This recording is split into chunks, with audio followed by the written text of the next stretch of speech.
working. Welcome. Debs Cooper, Global Stressologist. Thank you for joining me here today. Oh, wow. I just didn't even know if today I was going to make it, because as we literally talk about overcoming the fear of how to handle the load of increasing, that is me right now. I am increasing more and more and more, and it's about ready to go. So welcome. Thank you for joining me. I would love to know if you're here watching live or if you're here on a replay. Would be fabulous. Thank you, thank you, thank you. So as you know, today we're talking about overcoming the fear of not being able to handle the load of increasing. Our mind can just explode literally with that and that alone, because because just even the thought process of adding things to your list can become so explosive that will immobilize you. So let me talk about fear. Fear is, because I said overcoming the fear. Fear is when your brain capacity says you're getting more ouch than ease. So it's more like than actually or you get more negative thought something, basically meaning you haven't seen the value in it happening, and it is whatever it is. It is, could be anything, but whatever it is, you haven't seen the value in it happening. So we're going to change that today and show you that fear is actually something you can leverage from, totally, but also not have to immobilize you when you go, oh, I've got to add this to my list, or I ought to add this to my list, or this list of things that are getting done are so explosive, I'm about ready to scream. So when you have a fear, and I talked about more ouch, ouch, ouch, ouch than ease, and you basically haven't seen time when something was happening for you, you were increasing the load, or something was happening and you were adding more things to the list, or someone was giving you more and that workload was getting piler, or you had to go do this. And I know with children nowadays, sometimes you've got three children and you're going from this side of town to the other, and you just feel like you're a driver and it's not working for you, and you're trying to squeeze every minute of the day to the best value you can do. So when you're thinking about that, I would love you to go back to that memory recap.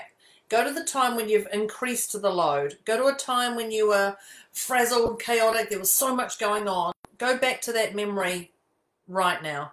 Oh, grab yourself pen and paper. Clearly, pen and paper would actually help, because I'm going to give you some great tips here. So go back to that memory. Once you have that memory firm in your mind, I'd love you to go to yourself, how did that serve me back then? How did that actually add value to my world back then? How was that of benefit to me? How was that of value to me? How did that serve me back then? And what you're going to do is you're going to look at it and you're going to go, oh, help me this way, or help me this way, or help me this way. So the more of these you do, the bigger the result you're going to get.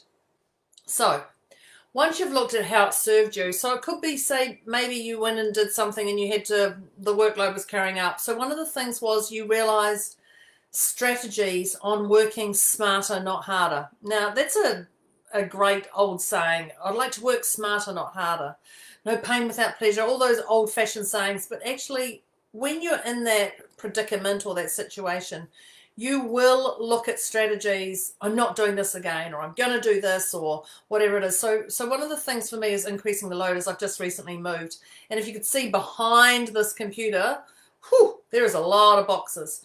So I actually went, I can't do this. So my brain went, what are my strategies on working smarter, not harder?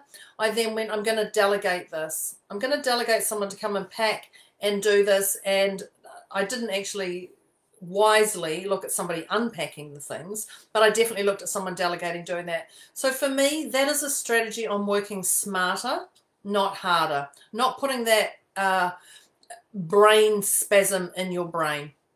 So that was one of the values of how it served me. So go back to that memory and list as many as you can until you can move on with ease over that particular issue that you had. And that is a great way of releasing that fear, because remember I said there was more ultra than ease. This is a fear that's sitting in there, so it'll help you dissolve that issue, that specific thing, the fear of whatever it is actually not going to run you and control you. So once you've looked at that, there will be a different brain capacity for you. Then, oh, hi Fernando, thank you for joining. Yay! So once you've done that, I would love you to look at brain dumping. Now, brain dumping is a massive thing that I do, and I have brain dumps in my notes on my phone. I also have them everywhere on pen and paper. So I'm a brain dump. Get it out of here. The sooner you can get it out of here, more freedom can come into your mind, and you can have more ease than chaos in here.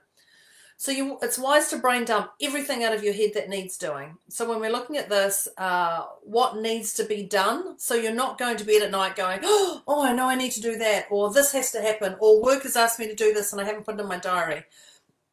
So brain dump everything what has to be done to increase that load. Then double check it to see if every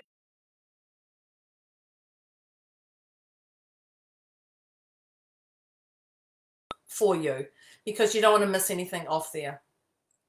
Once it's been written down, then you're going to put in, so brain dump, then you're going to put in time frames. Now, time frames can be a funny thing, because when you're working with other people, your time frame, their time frame, you know how it goes. So put down what you think is realistic on the time frame of getting whatever it is done. So for me, moving offices, there was definitely times that we had to have the computer shut down, or we had to have the internet off, or we had to have certain things packed away. So we had to look at realistic, what is those time frames? So get those time frames down. Once you've done that time frame capacity, there's a thing called meltdown. And meltdown, wobbles, whatever you want to call them, whatever it is, you're allowed to have these, because they will come throughout your life. So feel them and acknowledge them. They just want to be felt and acknowledged and heard, like everyone else. So feel them, acknowledge them, know that it's a meltdown, whatever you want to label it, a wobble, whatever it is. I'm totally here for you. Reach out to me. 2020 taught us a massive year of the pivot, that one thing you're going one way and then suddenly you had to change direction. So it was all about, oh my gosh, do I have time for a meltdown? Do I have time to do this? All this has to be done, etc., etc. So remember those ones. So know that there are meltdowns or wobbles or whatever you'd like to call them. They do actually happen. So acknowledge them, for goodness sake, acknowledge them. And as I said, you can reach out. I'm here for you.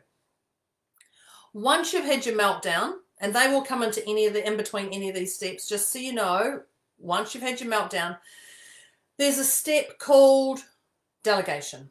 And it's delegation or keep. So it's wise for you to look at, am I going to delegate this or am I going to keep this? So you're going to find out who can help you with this task. Who can help you with this task? And it's important to ask somebody who loves to do this task, not someone who doesn't love to do this task. So when we think about this, who can help, there's a thing called ego and humble. When I was a single mum, not single mum, still am a single mum really, when I was a young single mum and my daughter was young, I had this syndrome that I couldn't ask anyone for help. I had to do it all on my own, Wonder Woman knickers, pull them on, and I don't want to be a bother to anyone. It's another little syndrome that we've got. And we just try and do it all on our own. But if you're trying to move furniture, it's much easier to have two people. If you're trying to back out the driveway and you can't see what's behind you, it's much easier to have two people. If you're driving and you need navigation, it's much easier to have two people. So think of this. Think of the people of delegating who can help you do this stuff. Don't sit in your ego and go, I can do this all on my own, because that's where damages can happen, mentally and physically. So ask for help. At the moment, I'm currently in a moon boot, so moving house and unpacking and has been a little bit of a challenge. And my ego brain is constantly checking in with me going, let's just get this done, let's just get this done, let's just get this done. But really my physical is saying, no, I actually can't. So I'm having to listen a lot to my physical over my ego telling me what to do. So, or trying to tell me what to do. So once we've got who can help and you're going to ask them, the key is to say a time frame.